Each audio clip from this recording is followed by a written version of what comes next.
ngithanda ukubonga umndeni wami wakamawami wakaKhanyile, ngiphinde futhi ngithande ngibonga umndeni wami wakaCele la ngizalwa khona wakababa. Ngithi ngiyabonga ngayo yonke into abangenzele yona, bakwazile ungikhulisa ngize kwazi ube mingaka, ngimngaka nje ngenxa yabo. Ngiphinde futhi ngithanda ukubonga ngayo yonke into abayenzile, beqhubeke ngalokho abakwenzayo, insuku zabo zande. Ngiyabonga. Ngithanda ukubonga bonke abaphumelelile, kodwa bengathanda ukuthi ngiqale ngibonge umndeni wami. Uma ngiyabonga indlela ongikhulise ngayo isho okukhulu kimi. Ukuba awukho ngabe nami angikho, kodwa wena ma ukwazile ungikhulisa. Ngibonga ubaba, ukube wawungekho nami futhi ngaba ngikho. Baba uyidlalile indima yakho, mama uyidlalile indima yakho. Uyikho konke kimi, sengathi ngahlekelwe yini, angiyiboni impilo ngaphandle kwenu.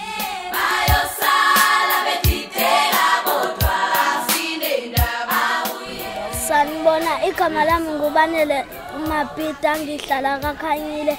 Ngithanda ukubabongela osisi bami Amanda noAsanda ngento enibenzele yona namhlanje.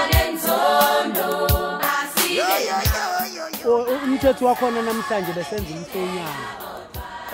Umhlonyane lo kade siwenza besenzela amantombazana amabili alikhaya.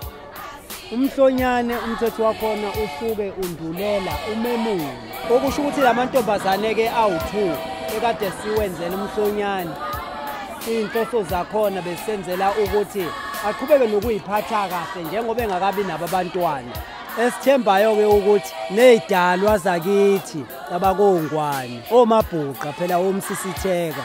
Siphinde sibongeleke nabo bonke akade bekhona benza ukuthi umcimbi ubukeke ube umcimbi omuhle, ube umcimbi oyisikhumbuzo ukuthi njengezimenyo ababekhona bazogcwalisa ngokuphelele umcimbi. Ngiyabonga.